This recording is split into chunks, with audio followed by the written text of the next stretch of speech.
الحمد لله والصلاة والسلام على رسول الله أما بعد. قال الله تبارك وتعالى: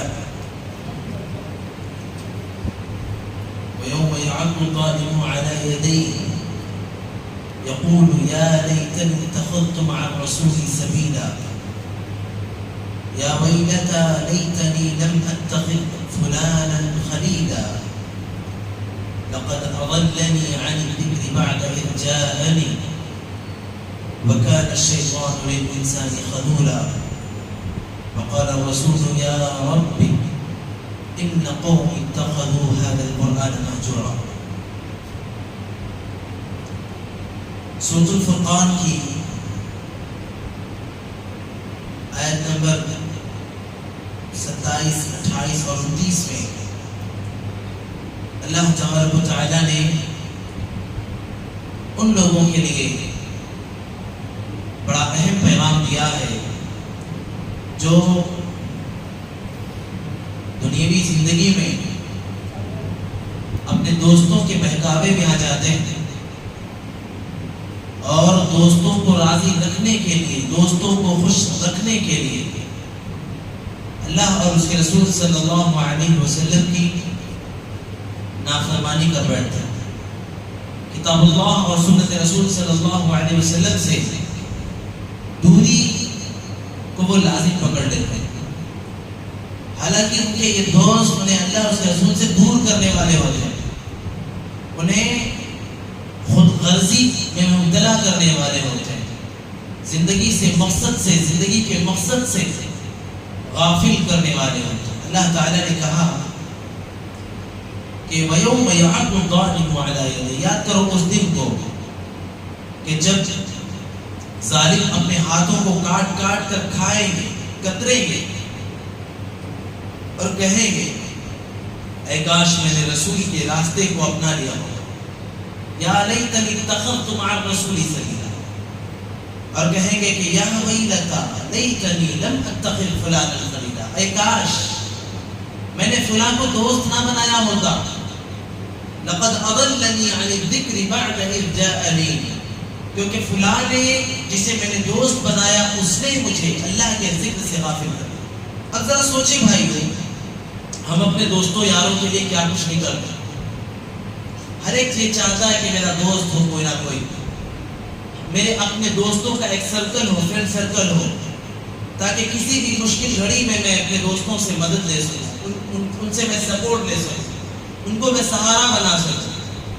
لیکن افسوس کہ انسان دوست بنانے کے معاملے میں بڑی غفلت سے کام لیتا ہے. اللہ تعالیٰ نے کہا یا ایھا الذین آمنوا لا تتخذوا عدوی وعدوکم اولیاء، میرے اور اپنے دشمن کو دوست نہ بناؤ، یعنی کافروں کو دوست نہ بناؤ. یا لا تتخذوا بطانة من دونکم لا یألونکم خبالا، اللہ نے کہا کہ تم اپنوں کے علاوہ غیروں کو یعنی کافروں کو اپنا ہمراز مت بناؤ، اپنا رازدار مت بناؤ، اپنا جگری دوست مت بناؤ. تو دوستی یہ بہت پاکیزہ اور بہت اچھا رشتہ ہے. انسان اگر کسی سے دوستی اور محبت کرتا اللہ تعالیٰ کے لیے تو یہ دوستی اور محبت اللہ کے نبی صلی اللہ علیہ وسلم فرماتے ہیں کہ احب الاعمال الی اللہ، اللہ تعالیٰ کے نزدیک سب سے زیادہ محبوب ترین عمل ہے کہ جب انسان کسی ایسے سے دوستی کرتا ہے جو اس کو اللہ کی یاد دلاتا ہے، جس کی دوستی اور محبت سے اس کو اللہ تبارک و تعالیٰ سے جڑنے کا موقع ملے، اللہ تعالیٰ کے قریب آنے کا موقع ملے. تو اللہ کے نبی صلی اللہ علیہ وسلم نے کہا کہ ایسی دوستی اور محبت تو افضل ترین اعمال میں سے. ایک اللہ کے نبی صلی اللہ علیہ وسلم فرمایا کہ بنی اسرائیل کا ایک شخص وہ اپنے ایک دوست سے بہت محبت کرتا تھا. تو ایک دن وہ اپنے دوست سے ملاقات کے لیے نکلا اور اپنے دوست کی بستی کے انٹرنس پر یعنی بالکل باب الداخلے پر پہنچا تو اللہ تعالیٰ نے اس کا امتحان لینے کے لیے فرشتوں کو بھیجا. فرشتے نے اس کو اس انٹری گیٹ کے پاس روک لیا. تجھے کہاں جا رہا ہے؟ تو کہا کہ میں اس بستی میں موجود اپنے ایک دوست سے ملنے جا رہا ہوں، ملاقات کرنے جا رہا ہوں. فرشتے نے پوچھا کیوں دوستی ہے تمہاری اس سے؟ کیسی دوستی؟ کس لیے تم اس سے محبت کرتے ہو؟ کیا تمہارا اس سے کوئی کاروبار اس کے ساتھ ہے تمہارا وہ پارٹنر ہے، یا تمہارا اس سے کچھ لین دین ہے، یا تمہارا رشتہ دار ہے، کس لیے؟ کیوں آخر تم اس سے محبت اور دوستی رکھتے ہو؟ اس نے کہا کہ میں تو صرف اس سے اللہ کے لیے محبت کرتا ہوں، میں اس سے ملتا ہوں تو میرا ایمان تازہ ہو جاتا ہے، میری اس سے ملاقات ہوتی تو مجھے رب کی یاد آ جاتی ہے، اس لیے صرف میں اس سے محبت کرتا ہوں۔ اللہ کے نبی صلی اللہ علیہ وسلم نے اس بھائی کے لیے ساتویں آسمان سے ایک پیغام بھیجا کہ بتا دو میرے اس بندے کو کہ الوجبت محبتی للمتحابین فیہ والمتحابین فیہ والمتزاورین فیہ والمتجالسین فیہ، بتا دو میرے بندوں کو کہ میری محبت واجب ہو گئی ان لوگوں کے لیے جو میرے لیے آپس میں محبت کرتے ہیں، جو میرے لیے آپس میں ایک دوسرے سے ملاقات کرتے ہیں، اور جو میرے لیے آپس میں ایک دوسرے کے ساتھ مل بیٹھتے ہیں۔ کتنی بڑی فضیلت والی بات ہے، لیکن یہی محبت، یہی دوستی، یہی تعلق، یہی باہمی ربط اگر صرف دنیاوی مقصد کے تحت ہو تو اللہ تبارک و تعالیٰ کے نزدیک ایسی محبت اور دوستی کی کوئی حیثیت نہیں۔ اور وہ محبت اور دوستی جو محض دنیاوی غرض کے لیے ہوگی، جو خود غرضی پر قائم ہوگی، وہ قائم اور دائم رہنے والی نہیں ہو سکتی۔ کتنے سال رہے گی؟ جب تک انسان اس دنیا میں رہے گا تب تک رہے گی، اس کے بعد اس محبت اور دوستی کا کوئی تعلق اور اس محبت اور دوستی کا کوئی سلسلہ باقی رہنے والا نہیں ہوگا۔ لیکن اگر رہی یہی محبت اور دوستی اللہ کے لیے ہوگی تو انسان اس دنیا سے رخصت بھی ہو جائے پھر بھی وہ محبت اور دوستی باقی رہے گی، برقرار ہے۔ اللہ تعالیٰ نے یہاں پر جس تعلق اور جس دوستی کے سلسلے میں کہا ہے کہ ایسی دوستی کرنے والے لوگ جب ان کے لیے کل قیامت کے دن اللہ تعالیٰ فیصلہ سنائے تو کہے گے کہ کاش میں نے فلاں کو دوست نہ بنایا۔ کیوں؟ کیونکہ یہ دوست جو انسان کو اس کے دین سے روکنے والا ہوتا ہے، شادی بیاہ کے موقع پر کتنا ہی بڑا دیندار انسان کیوں نہ ہو، اگر اس کے اپنے کچھ دوست احباب ہیں، سارا کچھ دین کے اعتبار سے، مسجد میں نکاح، مسنون نکاح، نہ زیادہ خرافات، نہ زیادہ فضول خرچی، سب کچھ، لیکن نکاح سے فارغ ہو کر وہ مسجد سے باہر قدم رکھتا ہے، دوست و احباب اس کو وہاں سے اٹھا لے جاتے ہیں، اچک لیتے ہیں وہاں سے اس کو، اور یہ وہ شور شرابہ، ہنگامہ، گلی کوچوں میں گدوں گھوڑوں پر بیٹھ کر وہ شور شرابہ، وہ ہنگامہ، وہ لوگوں کو تکلیف دینے کے معاملات، اس سب دوستوں کی محبت کے لیے انسان کیا کچھ نہیں کر رہا، دوستوں کی محبت کے نام پر انسان کیا کچھ نہیں کر رہا کہ نہیں یہ دوست مجھے کسی مشکل گھڑی میں میرا ساتھ دیں گے، یہ دوست مجھے کسی مشکل مسئلے میں میرا سہارا بنیں گے۔ حالانکہ اللہ رب العالمین کے اس تعلیمات کے مطابق سب سے زیادہ مشکل گھڑی انسان کے لیے کون سی ہوگی؟ بولو بھائی، کون سی ہوگی سب سے زیادہ مشکل گھڑی انسان کے لیے؟ جب وہ اللہ تبارک و تعالیٰ کے روبرو کھڑا ہوگا اور اس کے اعمال میں، اس کی نیکیوں میں، اس کے فرائض میں، اس کے واجبات میں غفلت کی وجہ سے اللہ تبارک و تعالیٰ کی طرف سے اس کے جہنم میں بھیجے جانے کا فیصلہ سنایا جائے، اس سے زیادہ مشکل گھڑی انسان کے لیے کوئی اور ہو سکتی ہے؟ پھر وہاں پر وہ دوست کام نہیں آئے، وہاں پر وہ دوست کوئی سہارا ملنے والے نہیں ہوں گے۔ کہ دنیا میں وقتی طور پر لڑائی ہو گئی، فون کر دیا، دوست احباب ادھر سے بھاگے چلے آ رہے ہیں، ادھر سے آ رہے ہیں، مسئلہ تھوڑا سا تھا، آپس میں لڑ جھگڑ کے اور بڑا بنا دیا، تو ایسے دوستوں کی کوئی حیثیت نہیں آئی۔ ایسے دوست اس دنیا میں آپ کے کام آنے والے اگر ہیں تو یاد رکھیے یہ کام نہیں آ رہے، بلکہ آپ کو اللہ تبارک و تعالیٰ کے پاس کھڑے ہونے کے دن کے لیے آپ کو بہت زیادہ ذلت اور رسوائی آپ کے مقدر میں ڈال رہے ہیں۔ آج ان دوستوں سے دامن چھڑا رہے ہیں، کیونکہ کل قیامت کے دن جب آپ کو پتہ چلے گا کہ یہ خطرناک دوست جن کی وجہ سے جہنم میں جانے کا فیصلہ کیا جا رہا ہے، تو اس وقت افسوس کرتے ہوئے انسان اپنی انگلیوں کو کترے گا، اپنے ہاتھ کو چبائے گا، ہائے افسوس میں نے ایسوں کو دوست کیوں بنایا، ہائے افسوس میں نے ایسوں سے دوستی کیوں کی، یا ویلتا لیتنی لم اتخذ فلانا خلیلا، اے کاش میں نے فلاں کو دوست نہ بنایا۔ کیوں؟ کیونکہ فلاں کی دوستی نے مجھے اللہ اور اس کے رسول صلی اللہ علیہ وسلم کی تعلیمات پر عمل کرنے سے روک دیا۔ کیا کہا اللہ تعالیٰ نے؟ وَيَوْمَ يَعَضُّ الظَّالِمُ عَلَى يَدَيْهِ يَقُولُ يَا لَيْتَنِي اتَّخَذْتُ مَعَ الرَّسُولِ سَبِيلًا، اے کاش میں نے رسول کے راستے کو اپنایا ہوتا، رسول نے جس راستے پر چلنے کی تعلیم دی اس راستے پر میں چلا ہوتا. وہ راستہ کون سا ہے بھائیو؟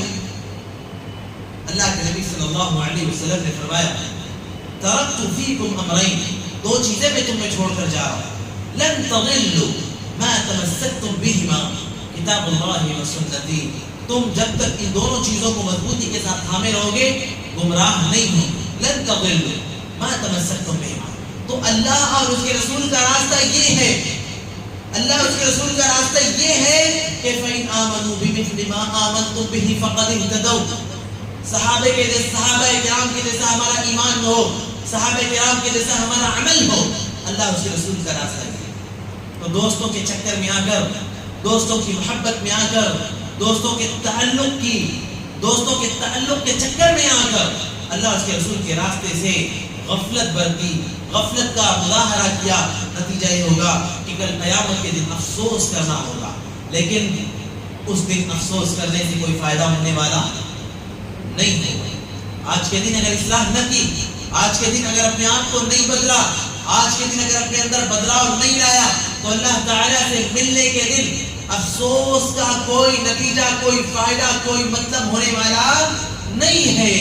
اس لیے اللہ کے نبی صلی اللہ علیہ وسلم بھی اور اللہ تبارک و تعالیٰ نے بھی اسی دنیا کے اندر اپنے آپ کو بدلنے کی تعلیمات دی. اسی طرح سے اللہ تعالیٰ نے آگے فرمایا وقال الرسول یا رب ان قوم اتخذوا هذا القرآن مہجورا. رسول کہیں گے کل قیامت کے دن کہ اے میرے پروردگار، میری امت نے، میرے قوم نے، میرے لوگوں نے قرآن کو چھوڑ دیا. اب میرا سوال یہ ہے کہ ہم نے قرآن کو چھوڑا ہے؟ کیا ہم نے اپنا تعلق مکمل طور سے قرآن سے ختم کیا ہے؟ ہم قرآن کی تلاوت تو کرتے ہیں، ہم قرآن کو تو پڑھتے ہیں، ہم قرآن کو تو سنتے بھی ہیں. ہمارا قرآن سے تو اتنا گہرا تعلق ہے کہ جب بچہ آ رہا ہے تو قرآن کی تلاوت ہو رہی ہے، جب کوئی وفات پا رہا ہے تو قرآن کی تلاوت ہو رہی ہے، نیا گھر بن رہا ہے تو قرآن کی تلاوت ہو رہی ہے. ذرا کوئی بیمار پڑ گیا، یہ لوگ کپڑے میں، کاغذ میں لپیٹ کر قرآن کو گلے میں لٹکا لیا. قرآن سے تو ہمارا تعلق بڑا گہرا ہے. ہر مسئلے میں تو ہم قرآن کو بیچ میں لاتے ہیں. بات پر جب کسی بات کو مضبوط بنانا ہوتا ہے، موقف اس میں تاکید پیدا کرنی ہوتی ہے، ہم قرآن کو ہاتھ میں لے کر، قرآن اٹھا کر قرآن کی قسم کھانے کی بات کرتے ہیں. ہم نے قرآن کو چھوڑا ہے. بولو بھائیو، قرآن چھوڑا ہے ہم نے. پھر بھی اللہ تعالیٰ کا قیامت کے دن ہمارے خلاف اللہ رب العالمین سے شکایت کریں گے کہ پروردگار، امت نے قرآن کو چھوڑ دیا تھا. سبب یہ ہے کہ ہم نے قرآن کو پکڑا تھا، ہم نے قرآن کو اپنی زندگی کا حصہ بنایا تو ہے، ہم نے قرآن کو مضبوطی کے ساتھ تھاما تو ہے. لیکن مسئلہ بالکل ایسا ہی ہے کہ لائٹ آن نہیں ہو رہی ہے، لائٹ آن نہیں ہو رہی ہے، سوئچ وہ تو آن ہے، پھر لائٹ کیوں نہیں آن ہو رہی ہے؟ بھائی کرنٹ بھی ہے، مین جہاں پر مین سوئچ ہوتا ہے وہاں سے بھی آن ہے، سارا کچھ ٹھیک ہے، لیکن اصل کنیکشن ہی خراب ہے، اصل کنیکشن ہی اسی میں پرابلم ہے. تو ہمارا قرآن سے تعلق ضرور ہے، ہم قرآن سے جڑے ہوئے ہیں مختلف طریقوں سے، لیکن اللہ نے جس انداز میں ہمیں جڑنے کا حکم دیا ہے اس انداز میں ہم قرآن سے جڑے نہیں ہیں. آج دیکھیے رمضان کا مہینہ چل رہا ہے، قرآن کی تلاوتیں ہو رہی ہیں، قرآن کو ختم کیا جا رہا ہے. بہت ساری مساجد میں آج 18واں 17واں رمضان ہے، کتنی اور 18ویں تراویح ہے، اور کتنی ساری مساجد میں قرآن کے 2 دور ختم ہو چکے ہیں. تراویح میں 2 دور ختم ہو چکے ہیں اور تیسرا دور شروع کرنے کی کوششیں بھی ہو رہی ہیں. تو کس انداز میں قرآن کو پڑھا گیا؟ اس قدر تیزی کے ساتھ، اس قدر اسپیڈ کے ساتھ کہ نہ سننے والے نے، نہ پڑھنے والے نے کچھ سمجھا، نہ سننے والے نے کچھ سمجھا، نہ ہی اس کو سمجھنے سے کوئی مطلب اور تعلق رہا. بس پڑھتے گئے. آج ہم قرآن کی تلاوت کرتے لیکن ہمیں اس بات سے مطلب نہیں ہوتا کہ اس میں اللہ نے کہا کیا ہے ہم سے.